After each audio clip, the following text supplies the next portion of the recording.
प्रणाम गौरीनंदन। प्रणाम महारानी कृच्छदा। अब तो आप अति प्रसन्न होंगे। प्रसन्नता? परंतु किस बात पर? आपने कुमार के हाथों हमारे स्वामी का वध करवा के हमें विधवा जो बना दिया, जिसके फलस्वरूप हम नितांत अकेले हो गए हैं। महारानी, इस सृष्टि पर किसी के करने से कुछ नहीं होता। वही होता है जो विधि के विधान में लिखा है, और विधि का विधान अटल है। विधि के विधान को कोई नहीं टाल सकता। किंतु इसका ये अर्थ कदापि नहीं होना चाहिए कि करनी किसी की और फल किसी और को भुगतना पड़े। महारानी कृच्छदा, आपका यह कथन पूर्णतः सत्य नहीं है। कैसे सत्य नहीं है गौरीनंदन? स्वामी की मृत्यु के पश्चात विधवा तो हम हुए हैं और हमारे पुत्र पिताहीन। महारानी, इसमें दोष अवश्य ही आपका और आपके पुत्रों का रहा होगा। आपने अपने धर्म पत्नी के धर्म को पूर्णतः नहीं निभाया होगा, और कमलाक्ष तारकाक्ष ने पुत्र होने का। देवी, यदि हमारे समझाने के पश्चात आप तारकासुर को अच्छाई की ओर अग्रसर कर पाती, तो निश्चित ही उनका अंत अच्छा होता।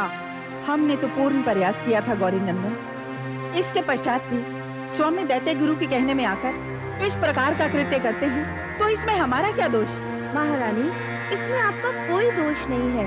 दोष तो परिस्थितियों का है। परंतु देवी, एक बात अच्छी तरह समझ लीजिए कि परिवार के शीर्ष प्राणी द्वारा किए गए दुष्कर्मों का फल संपूर्ण परिवार को ही भुगतना पड़ता है। परंतु कितना फल और भुगतना पड़ेगा गौरीनंदन? यदि आपके पुत्रों ने अपनी प्रवृत्ति नहीं छोड़ी, तो जीवन पर्यंत आपको इसी प्रकार फल भोगते रहना होगा। परंतु क्यों? अब हमारे पुत्रों ने ऐसा क्या कर दिया है गौरीनंदन? सौगंध ली है आपके पुत्रों ने हमें और कैलाश को समाप्त करने की। ये आप क्या कह रहे हैं गौरीनंदन?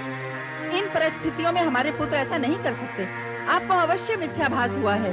हमें कोई मिथ्याभास नहीं हुआ है महारानी। आपके पुत्रों ने दैत्य गुरु शुक्राचार्य के उकसाने पर ही ऐसा किया है।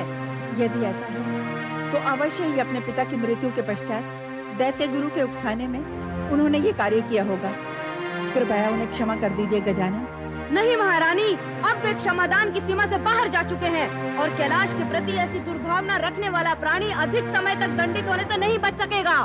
नहीं विघ्नेश्वर, आप क्रोधित न हो। उनकी इस भूल को बचपना समझकर क्षमा कर दीजिए। महारानी, यदि आप हमारे स्थान पर अपने पुत्रों को समझाएं तो अधिक उचित होगा। अन्यथा इस प्रकार के कुकृत्य का परिणाम तो उन्हें भुगतना ही होगा। नहीं विघ्नेश्वर, ये सब दैत्य गुरु का किया धरा है। हम अभी जाकर उनसे पूछते हैं। हमें आज्ञा दीजिए। प्रणाम गौरीनंदन। कल्याणमस्तु।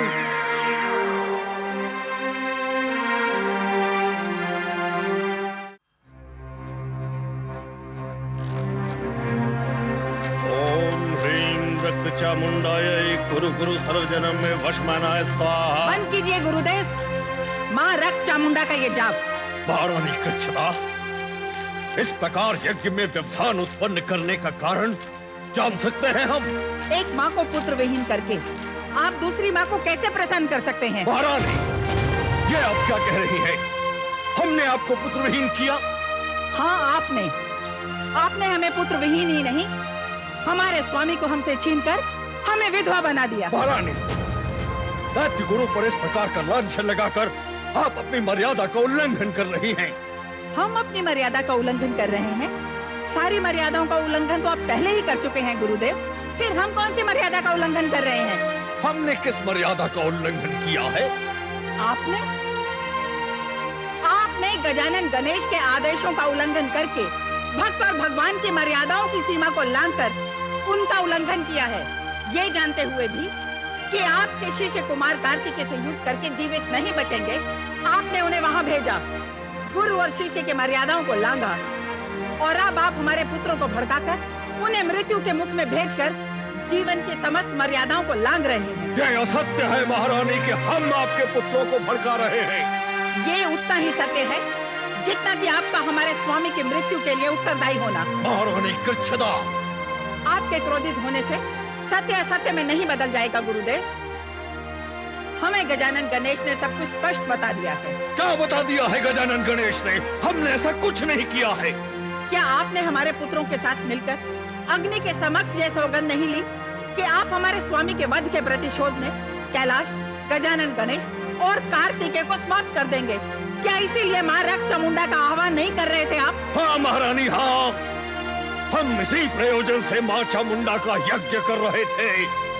ये सत्य है कि हमने सौगंध ली है शिव पुत्रों को समाप्त कर देने की, संपूर्ण कैलाश को विध्वंस कर देने की। परंतु क्यों? क्योंकि गजानन गणेश ने बारंबार हमारा अपमान किया है, हमारे प्रिय शिष्य तारकासुर का वध कराया है गजानन गणेश ने। हम दैत्यराज की मृत्यु का प्रतिशोध लेकर रहेंगे। परंतु हम प्रतिशोध नहीं लेना चाहते। ये सब सुनकर भी आप प्रतिशोध नहीं लेना चाहती महारानी, परंतु क्यों? क्योंकि प्रतिशोध की इस ज्वाला में हम अपने शेष पुत्रों को स्वाहा नहीं कर सकते। इसलिए आपसे करबद्ध निवेदन है कि आप हमें हमारी स्थिति में छोड़ दीजिए। नहीं लेना हमें प्रतिशोध, नहीं लेना। महारानी, आपकी इच्छा अनिच्छा पर असुर साम्राज्य आधारित नहीं है। कोई भी साम्राज्य स्त्रियों के अश्रुओं पर नहीं, सैन्य बल पर टिका होता है। असुर सम्राट की मृत्यु का प्रतिशोध लेना हम सभी का परम कर्तव्य है। परंतु हर बलि हमारे ही परिवार से क्यों दी जा रही है? क्योंकि सम्राट भी तो आप ही के परिवार के युवराज बन रहे हैं महारानी। परंतु हमने गजानन को वचन दिया है कि हम अपने पुत्रों को ऐसा कुछ नहीं करने देंगे।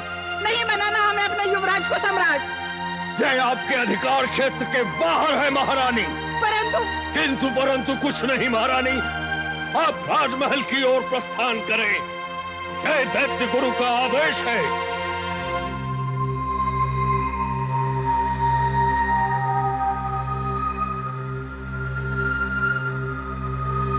प्रणाम महामुनि विश्वकर्मा। प्रणाम मुनिवर वीरभद्र। प्रणाम यमदेव। यमदेव, आपके साथ इंद्रदेव, अग्निदेव एवं अन्य देवता दिखाई नहीं दे रहे हैं। आप अकेले ही भ्रमण कर रहे हैं। महामुनि, यमदेव मात्र अकेले नहीं, चिंतित भी प्रतीत हो रहे हैं। उनके मुखमंडल पर चिंता की रेखाएं स्पष्ट दिखाई पड़ रही हैं। यमदेव, अपनी संकोच हमें अपनी चिंता का कारण बताइए। चिंता तो होनी थी महामुनि विश्वकर्मा। गजानन गणेश और कुमार कार्तिकेय ने इंद्रलोक जाकर अपनी चरण धूलि से इंद्रलोक पवित्र कर दिया, परंतु ये तो अति प्रसन्नता की बात है। इसमें परंतु का प्रश्न ही कहाँ उठता है? प्रसन्नता की बात तो है ही, परंतु हमारे लिए नहीं, इंद्रदेव और अन्य देवताओं के लिए है। आप ये क्या कह रहे हैं यमदेव? हम सत्य कह रहे हैं मुनिवर। गजानन गणेश और प्रिय कार्तिकेय का इंद्रलोक को पवित्र करना और यमलोक में न आना ही हमारी चिंता का कारण है।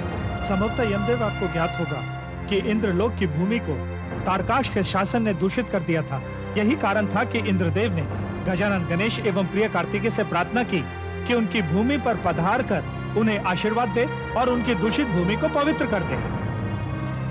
परिणाम स्वरूप शिवनंदन और शिवानंदन दोनों भ्राता इंद्रलोक गए थे, परंतु वे यमलोक नहीं आए। यमलोक भी कमलाक्ष के अत्याचार और उसके आतंक से लंबी अवधि तक पीड़ित था। आप सत्य कह रहे हैं यमदेव। कमलाक्ष के आतंक से संपूर्ण यमलोक पीड़ित था। आप गजानन गणेश एवं प्रिय कार्तिकेय को यमलोक आने का आमंत्रण देकर अपनी भूमि को पवित्र कर लीजिए। आप उचित कह रहे हैं महामुनि। हम अभी जाकर गजानन गणेश से प्रार्थना करते हैं और उन्हें यमलोक पधारने का निमंत्रण देते हैं। गजानन गणेश अवश्य आपकी इस प्रार्थना का सम्मान करेंगे। गजानन तो गणेश्वर है। यदि सच्चे हृदय से प्रार्थना की गई हो तो वो किसी भी याचक की प्रार्थना को व्यर्थ नहीं जाने देंगे। हमारी याचना में यदि आप दोनों का साथ भी सम्मिलित हो जाए तो? आपका अर्थ हम पूर्णतः समझ गए यमदेव। हमें ज्ञात है यदि गौरीनंदन गणेश ने आपका आमंत्रण स्वीकार कर लिया तो यह संपूर्ण यमलोक के लिए हर्ष और आनंद की बात होगी। और यदि लोकहित हेतु कोई भी कार्य करना हो तो विलंब कदापि नहीं करना चाहिए। आप सत्य कह रहे हैं महामुनि। हम कृतार्थ हो गए महामुनि। आइए, विलंब न करते हुए हमें गौरीनंदन गणेश के पास चलना चाहिए।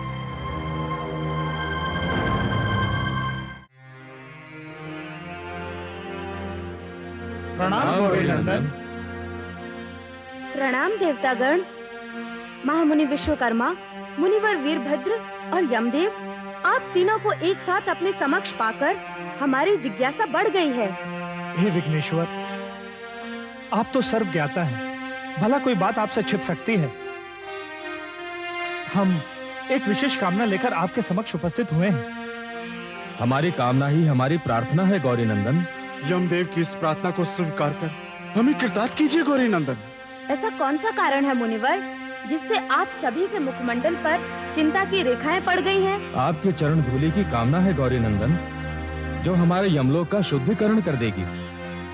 आपकी कृपा शक्ति से इंद्रदेव को इंद्रलोक और यमदेव को उनका यमलोक प्राप्त हुआ, अन्यथा ये उपलब्धि संभव नहीं थी। आपकी इस कृपा के लिए हम सदैव आपके आभारी रहेंगे।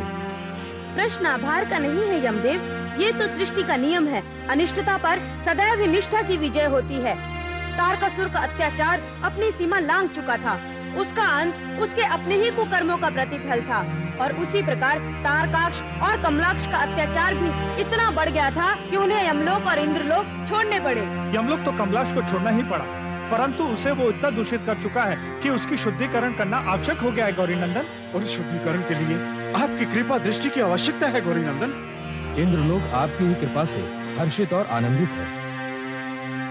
हमारी कामना है कि यमलोक पधार कर आप इसे भी पवित्र कर दें। महामुनि विश्वकर्मा के पवित्र मंत्रोच्चारण और आपके आशीर्वचनों की महिमा अपरंपार है गौरी नंदन। हमारी प्रार्थना अस्वीकार ना करें गौरी नंदन। आपकी कामना हम कदापि अस्वीकार नहीं करेंगे, हम इसे अवश्य पूर्ण करेंगे। ये हमारा सौभाग्य है विघ्नेश्वर। सृष्टि में जहाँ जहाँ अत्याचार और अन्याय का प्रकोप है, उसे न्याय की शरण में ले आना हमारा उत्तरदायित्व है। इस समस्त सृष्टि में जहाँ भी असुर प्रवृत्ति प्रबल है, उसका सर्वनाश करने हेतु ही हमारा जन्म हुआ है। आपकी इस कृपा हेतु हम आपका आभार प्रकट करते हैं गौरी नंदन। आभार के साथ साथ सचेत रहना भी आवश्यक है यमदेव। लंबी अवधि तक आप यमलोक से विलग रहे हैं। हमें पूर्ण आशा है कि आप पुनः ऐसा कोई कार्य नहीं करेंगे जिसके कारण आपकी शक्ति क्षीण होने या शाप मिलने की संभावना हो। भविष्य में कदापि ऐसा नहीं होगा गौरी नंदन। यमदेव, आप यमलोक जाकर आगे की तैयारियां प्रारंभ करें। हम प्रिय कुमार के साथ अवश्य आएंगे। आपकी आज्ञा शिरोधार्य है गौरी नंदन, परंतु आप मौन रहकर अपनी जिज्ञासाओं पर विराम ना लगाएं यमदेव। स्पष्ट बताएं, क्या आपकी कोई और कामना रह गई है? हम चाहते हैं इस शुभ कार्य में आपके साथ देवाधिदेव महादेव भी पधारें। ये हमारा असीम सौभाग्य होगा। आपकी इस कामना को तो स्वयं पिताश्री ही पूर्ण कर सकते हैं यमदेव। आप स्वयं उनके समक्ष उपस्थित होकर उनसे प्रार्थना कीजिए। पिताश्री तो भोलेनाथ है, अपने भक्तों की कामना वे अवश्य पूर्ण करते हैं। आप उचित कह रहे हैं गौरी नंदन। हम जाकर देवाधिदेव महादेव से प्रार्थना करेंगे। प्रणाम गौरी नंदन। कल्याणमस्तु।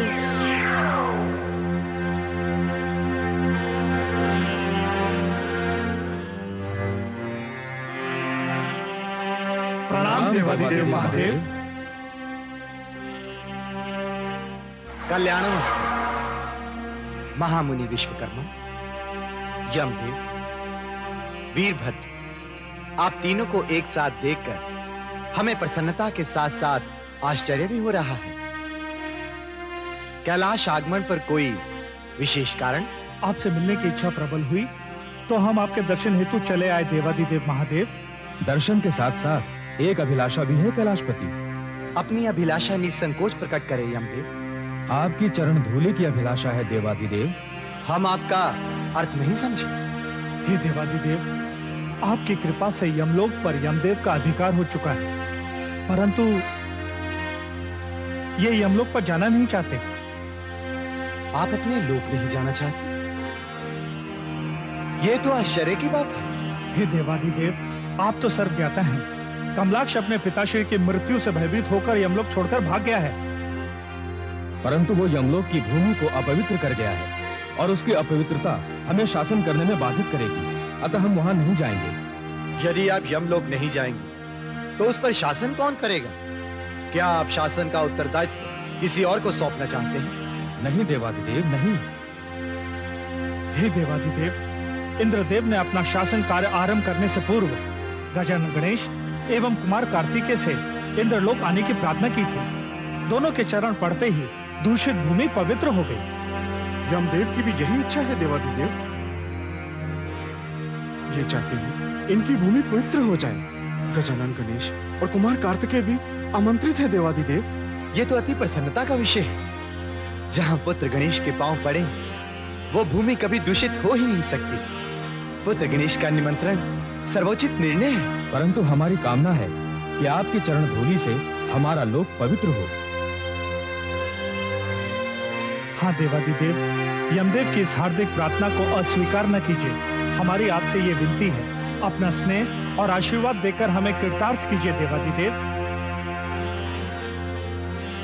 हाँ देवादिदेव, इसके लिए हम जीवन भर आपके आभारी रहेंगे। यदि ऐसी कामना है यमदेव, तो हमें आपका निमंत्रण स्वीकार है। हम अवश्य आएंगे।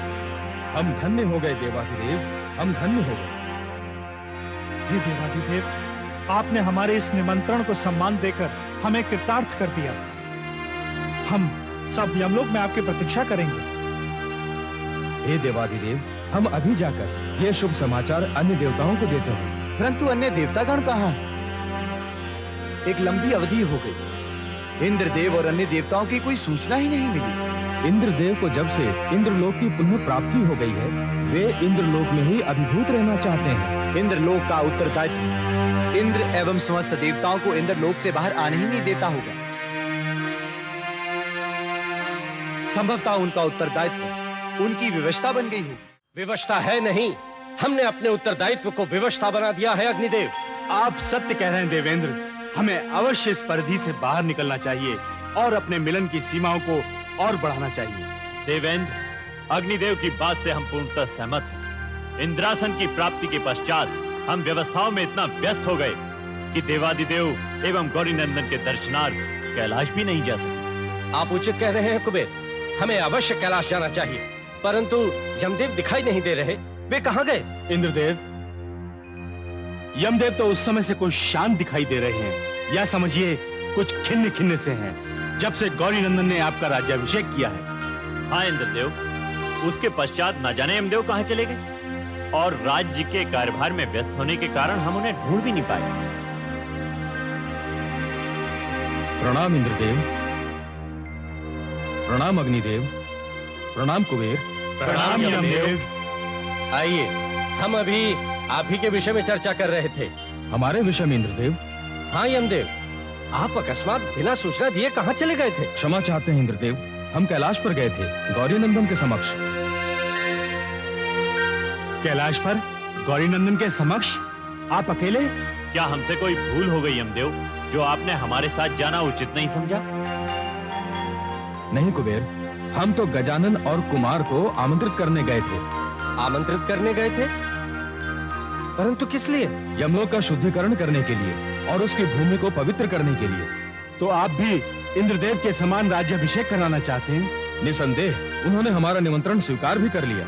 ये तो बहुत अच्छी सूचना है यमदेव। इससे भी अधिक प्रसन्नता की सूचना तो ये है कि हमारा राज्याभिषेक स्वयं देवाधिदेव महादेव करेंगे। स्वयं महादेव? अब तो आप प्रसन्न हैं यमदेव। अवश्य गौरी नंदन, आप ही के कारण हमें अपनों से मिलने का सौभाग्य प्राप्त हुआ। वास्तव में ये एक ऐसी अनुभूति है जिसका वर्णन नहीं किया जा सकता। अपने स्वजनों से मिलन और अपनी मिट्टी से स्नेह पाना हृदय की सारी वेदनाओं को भुला देता है और अपार हर्ष प्रदान करता है। अभी तक देवाधिदेव महादेव नहीं पधारे, हमें तो चिंता सता रही है। चिंता की कोई आवश्यकता नहीं है यमदेव, वो देखिए पिताश्री आ रहे हैं।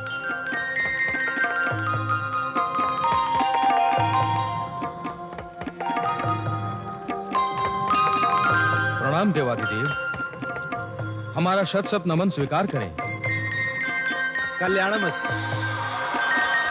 प्रणाम पिताश्री। आयुष्मान भव पुत्र। प्रणाम देवादिदेव महादेव। कल्याणमस्तु। पिताश्री, यमदेव बड़ी अधीरता से आपकी प्रतीक्षा कर रहे थे। भ्राताश्री, यमदेव का राज्याभिषेक होने वाला है। इस समय पर उनका अधीर होना स्वाभाविक ही है। आप सत्य कह रहे हैं प्रिय कुमार, देवादिदेव पधार चुके हैं। हमें विलंब न करते हुए अभिषेक आरंभ करना चाहिए। पिताश्री, यदि आपकी अनुमति हो तो शुभ मंत्रोच्चारण प्रारंभ करें। अवश्य पुत्र, शुभ कार्य में विलंब कैसे? हे महामुनि, आपके द्वारा मंत्रोच्चारण से ही ये शुभ कार्य प्रारंभ होगा। आपकी आज्ञा शिरोधार्य है गौरी नंदन।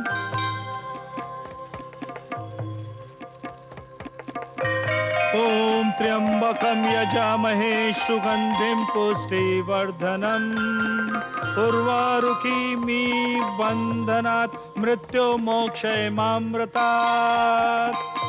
ओम शांति शांति शांति शांति।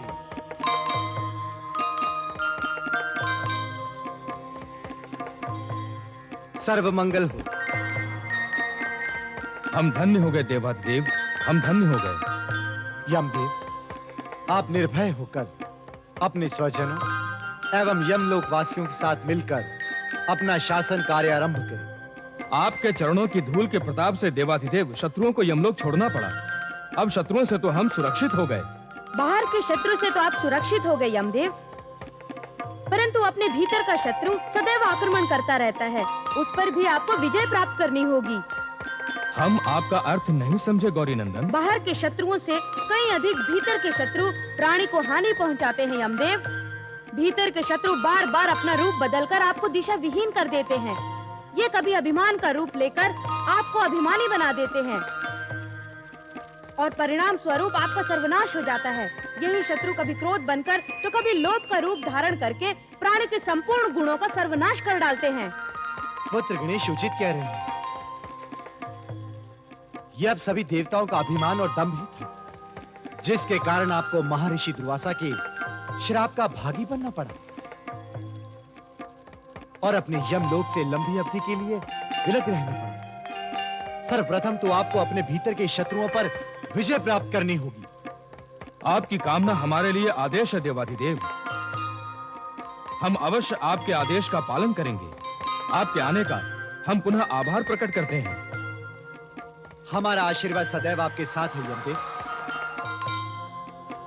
अब हम प्रस्थान करेंगे। हमें स्वादिष्ट होने की इच्छा हो रही है। प्रणाम देवाधिदेव महादेव। कल्याणमस्तु।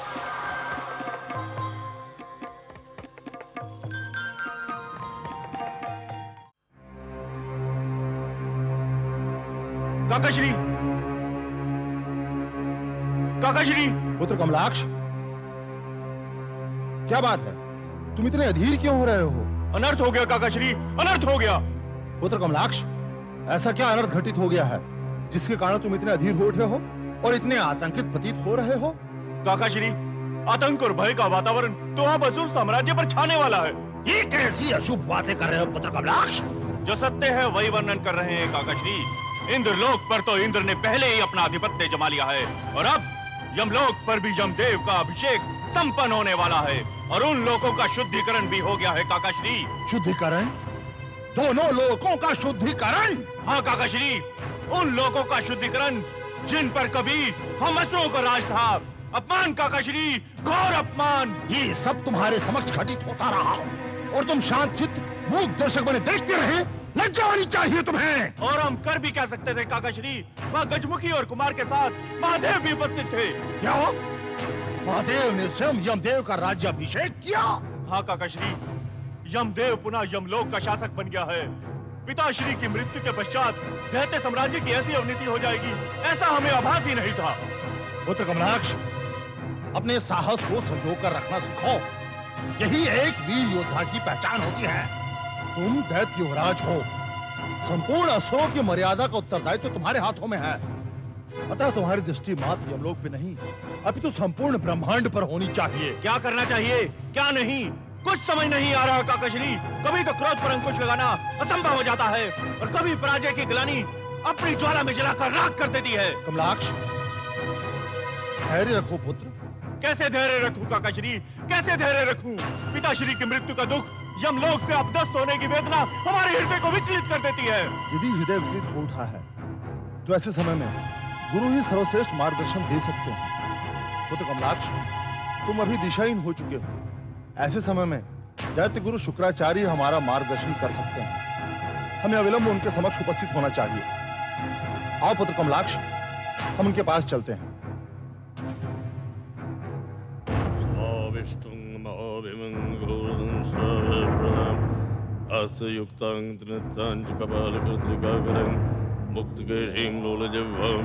गुरुदेव, गुरुदेव, प्रणाम गुरुदेव।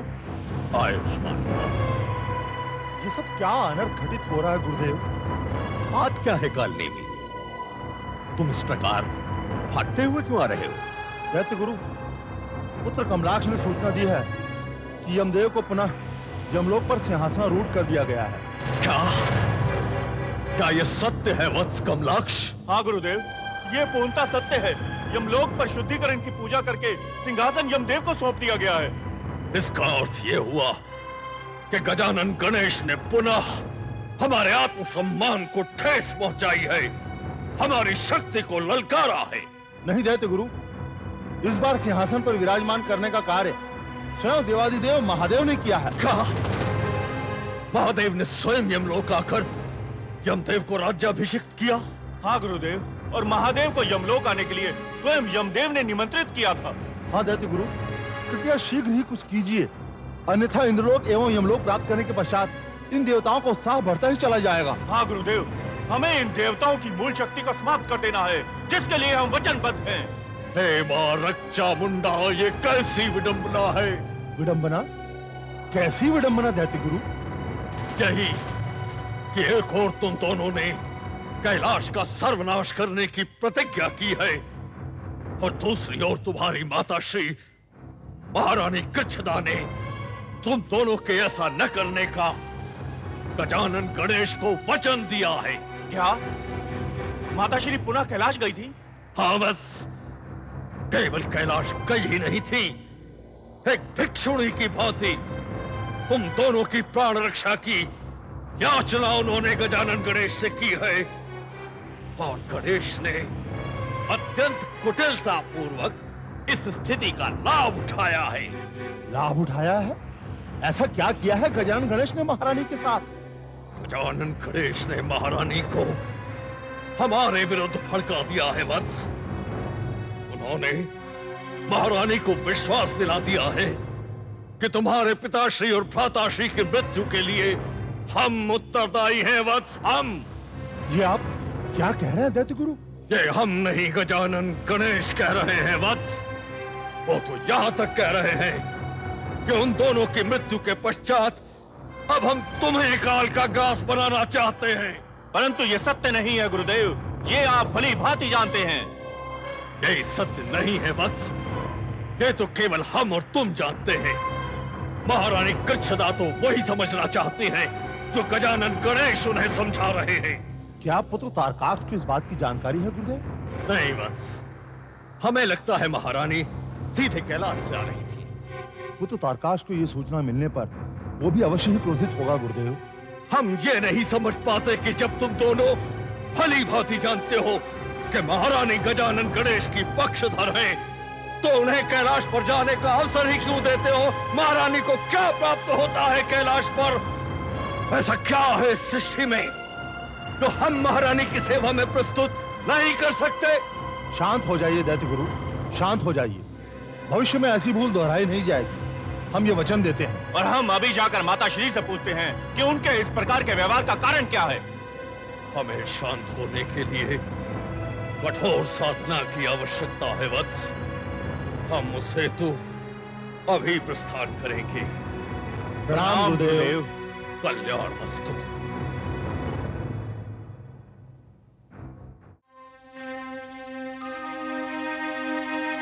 माताश्री, माताश्री! क्या बात है पुत्र कमलाक्ष, तुम्हारा स्वर क्रोधपूर्ण क्यों प्रतीत हो रहा है? माताश्री! प्रणाम महारानी। प्रणाम कालनेमी। कालनेमी, तुम कमलाक्ष को बोलने से क्यों रोक रहे हो? बोलो कमलाक्ष, क्या कहना चाहते हो? हम कहना नहीं माताश्री, हम आपसे कुछ पूछना चाहते हैं। क्या पूछना चाहते हो? पुत्र कमलाक्ष, माता श्री के समक्ष तुम्हारा इस प्रकार का व्यवहार उचित नहीं है। मत रोको इसे कालनेमी, पूछने दो इसे। क्या पूछना चाहता है ये अपनी माता श्री से? हम पूछना चाहते हैं माताश्री कि क्या आवश्यकता थी उस गजमुखी के सम्मुख जाकर हमारे प्राणों के लिए भिक्षा मांगने की। क्षमा चाहता हूँ महारानी, यदि आप कैलाश गई भी थी तो उसके पश्चात दैत्य गुरु शुक्राचार्य के समक्ष जाकर बखान करने की क्या आवश्यकता थी? दैत्य गुरु का अपमान करके आपको क्या मिला माताश्री? इसका कोई उत्तर है आपके पास? अवश्य है पुत्र, परंतु इसका उत्तर हम दें इससे पहले तुम बताओ कि क्या कैलाश और गजानन गणेश को समाप्त करने की सौगंध खाई है तुमने? ये आपसे किसने कहा महारानी? गजानन गणेश ने। अरे मूर्ख, सौगंध लेने से पहले ये तो सोच लिया होता कि क्या करने जा रहे हो तुम। नहीं महारानी, हमने तो। तुम बीच में मत बोलो कालनेमी, तुम्हारे ही बढ़ावा देने के कारण ये दोनों इतनी उदंडता करने पर उतारू हुए हैं। क्षमा चाहता हूँ महारानी। माताश्री! मत कहो हमें माताश्री, माताश्री भी कहते हो और हमारे आदेश का उल्लंघन भी करते हो। तुम्हारे पिता के रहते तीनों लोकों में किसी का इतना साहस नहीं था, और उनके ना रहने पर हमारे पुत्र ही हमसे वाद विवाद कर रहे हैं। महारानी कृपया इस प्रकार का विलाप ना करें महारानी, कृपया हमें तथा अपने पुत्रों को क्षमा कर दीजिए महारानी। माता श्री, इस अभद्र व्यवहार के लिए हम आपसे क्षमा मांगते हैं और आपको आश्वासन देते हैं कि दोबारा भविष्य में ऐसी त्रुटि कभी नहीं होगी। पुत्र कमलाक्ष, हम दैत्य गुरु द्वारा ली गई कैलाश विजय के सौगंध के कारण अपने स्वामी और पुत्र को खो चुके हैं। अब तुम्हें और तारकाक्ष को इसकी भेंट नहीं चढ़ाना चाहते। माता श्री, तब आप ही बताइए, हम अपने पिताश्री की मृत्यु का प्रतिशोध कैसे लें और किससे लें? पुत्र, कुमार कार्तिकेय और गजानन गणेश तो बहाना थे। स्वामी और पुत्र की मृत्यु का कारण उनकी तथा दैत्य गुरु की नीतियां थीं। हमें गजानन गणेश से प्रतिशोध लेने की नहीं, उनकी शरण में जाने की आवश्यकता है। ये आप क्या कह रही हैं माता श्री? हम उचित कह रहे हैं पुत्र। महारानी ऐसे कैसे हो सकता है? असुर साम्राज्य का युवराज होकर गणेश की शरण में जाना, ये तो असुर सभ्यता और संस्कृति के विरुद्ध होगा। हाँ माता श्री, असुर और देवताओं की तो जन्म जन्मांतर से शत्रुता है, और हमें बाल्यकाल से पाठ पढ़ाया जाता रहा है कि देवताओं को अपदस्थ कर दैत्य साम्राज्य का विस्तार किया जाए। अब आप ही बताइए महारानी, हम इस शिक्षा को कैसे विस्मृत कर सकते हैं? हम मानते हैं कि आपके लिए ये दुविधाजनक स्थिति है, परंतु आप ये न भूलें कि देवतागण और असुर आपस में भ्राता हैं, एक ही पिता की संतानें हैं। माता श्री, जब आप ये जानती हैं, तब आप उन देवताओं के छल से भी भली भांति परिचित होंगी, और ये भी जानती होंगी कि उन देवताओं ने हमारे पूर्वजों के साथ क्या किया था। पुत्र, उन बातों को स्मरण करने से कोई लाभ नहीं, जिनके दोषी हमारे पूर्वज ही हैं। महारानी कृच्छिदा, ये आप क्या कह रही हैं? काल नेमी सत्य को झुठलाया नहीं जा सकता, और आज का सत्य ये है कि देवाधिदेव महादेव और गजानन गणेश को ना तो कैलाश से हटाया जा सकता है और ना ही उन्हें समाप्त किया जा सकता है। यदि कोई ऐसा सोचता भी है तो ये उसकी मूर्खता है।